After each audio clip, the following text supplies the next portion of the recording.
Kailangan niyo yan. Salamat. Thank you. Honey. Ay, ate, kape po kayo. Dala po ako ng kape para sa inyo. Ay, Uy, thank you. Ay, kung naman nag-abala ka pa. Libre to? Oo, libre ko. Ay, Thank you, gusto ko yan. Thank you. Don't worry about it. Malaki naman sweldo ko kay Madam Chantal. Malaki sweldo mo.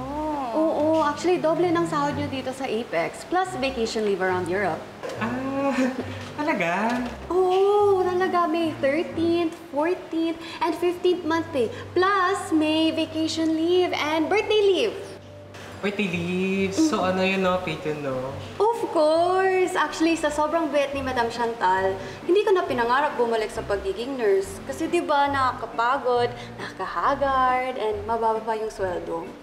Uy, kahit naman konting mababa yung sweldo namin, masaya naman kami sa ginagawa namin. For the love naman yun. Siyempre, may fulfillment pa rin naman kami nararamdaman, lalo na pag nakakatulong kami sa mga pasyente namin. Di ba, Mars? Oo. I mean, yes, stressful siya, pero masaya kami dito sa ginagawa namin. Pero, good for you. Malaki yung sweldo mo. Oo, sa sobrang laki nga ng sweldo ko, I can hire my own personal nurse. Gusto niyo ba mag-apply? Bakit kailangan natin ng nurse? May sakit ka ba? Oo. Saan? Dito? Dito? Saan banda? Sakit siya. May sakit siya. Karen Evan, Ay, Doc. nakita niyo ba si Zoe? Nanap kasi siya ng isang pasyente. Si Doktora... Teka, sabi ni Doc Joy, si Doktora Tanyag ay nagpunta ng mall. Shopping kasi day off niya. Ganun ba? Ay! Ayun, Daphne! Sama ka kay Doktora Tanyag. Mag-shopping ka rin. Di ba marami kang pera? Sige, alis na ako. Enjoy your coffee. Ano meron dun? Ha? Dok, kape. Ano? Kape? Parang siya yung mas Oo, kailangan ng para kape. kabahan naman siya. Eh, ba't mo sa akin binibigay? Asitik pala ako bigla. Oo. Ayoko pala na.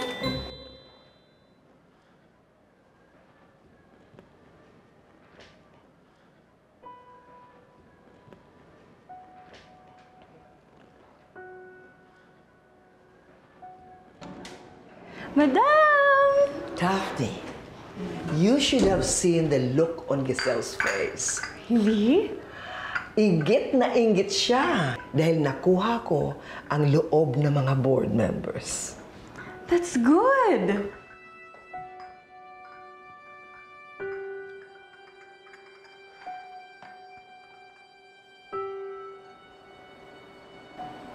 Madam, ba't parang hindi ka naman masaya? Well, bida nga ako sa mga board members. Pero kontrabida naman ang tingin ng sarili kong apo sa akin. How ironic. Actually, Madam, may idea ko kung paano niyo makuha ang loob ni Doktora Tanyag. Tell me. Well, I heard that she's at the mall today shopping. Why don't you go to her? You know what they say, the way to a woman's heart is through a no-limit shopping spree.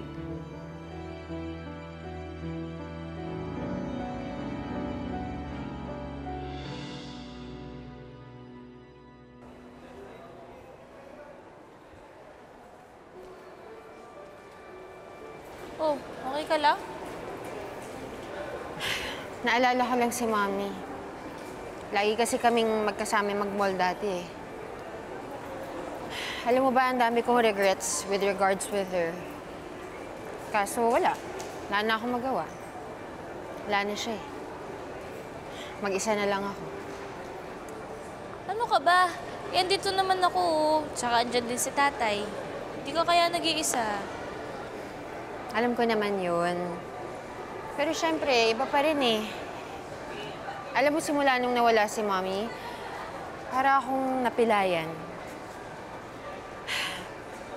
Si Mommy lang naman kasi yung mother figure na meron ako eh. Eh, paano naman yung Lola Chantal mo? Si Lola Chantal, naku, huwag mo pinagpapapansin yun. Anong ginagawa mo dito? Sinusundan mo ba ako? Gusto lang kitang makasama ako. When I heard that you went shopping, I invited myself. You can buy anything you want. Sky is the limit. Ano ba? Hindi ako sasama sa'yo. Zoe, please. Huwag mo naman ako ipahiya sa mga tao dito. I'm already reaching out to you, di ba? So, please have a heart for your Lola. Fine. Sasama ako sa'yo. Pero sa isang kondisyon. Ano yan? Kailangan kasama si Annalyn. What? Oh, ayaw mo? E di wag. Tara na nga. Zoe. Sige, papayag ako. Pero, sa isa ring kondisyon. Ano? Si Annalyn din ang magdala sa mga shopping bags natin. Ano ka ba? Tara na nga, Annalyn. Zoe, sige. Papayag na ako. I was just joking, actually. You were so out of vogue kasi. Tingnan mo naman yung suot ni Annalyn. Napakabaduy. Ano ka ba, Annalyn? Bakit ganyan ang suot mo? Para kang hindi doktora ng Apex. As far as I know naman po, madam, hindi naman po nag-i-implement ng dress code ng Apex sa mga doktor at mga nurse outside of the hospital. Well, we can change that. I did not live in Paris, the fashion capital of the world, for nothing. Ano ba? Isa pang hirit mo kay Annalyn na hindi talaga ako sasama sa'yo. Zoe, okay, let's go shopping na. You can buy anything. Come on.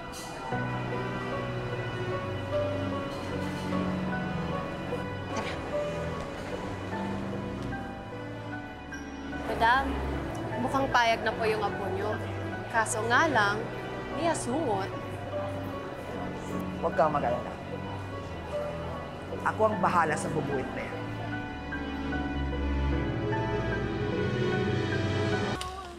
Ay, naku, Lynette, I really caught her na sumisip-sip sa mga board members. Can you imagine? Masama po ba yung ginagawa niya? Have a seat. Well, technically, there's nothing wrong with it. But it's unethical. Yun nga yung nakakainis, alam mo ba? Hindi ko naisip yun nung tumuntong siya ng Apex. Eh kasi po, Ma'am Giselle, patas po kayo kung lumaban. Eh, si Madam Chantal, hindi po.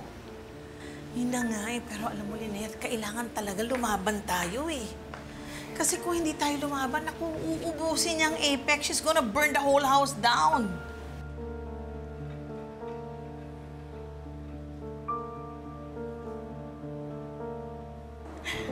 Annalyn, isukat mo to. Bagay sa'yo to. Hindi naman ako bibili dito. Sige na, gift ko na to sa'yo. Sige na, sukat mo. Talaga? Oo, bagay sa'yo. Ang ganda ng color. Sige Wait, thank you, Zoe. Wait lang.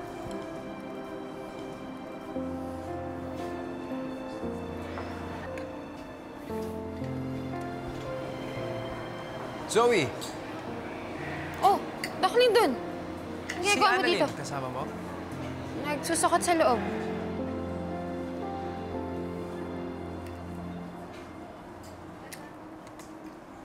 Zoe. Gusto sana kitang kausapin. Tungkol saan? Tungkol sa sekreto mo. Bakit mo naman i-bring up ngayon yun? Zoe, alam kong patay na si Ma'am Moira. And then si Doc Carlos, he's out of the picture. So, ibig sabihin, ako na lang nakakaalam ng sekreto mo na hindi ka totoong tanyag.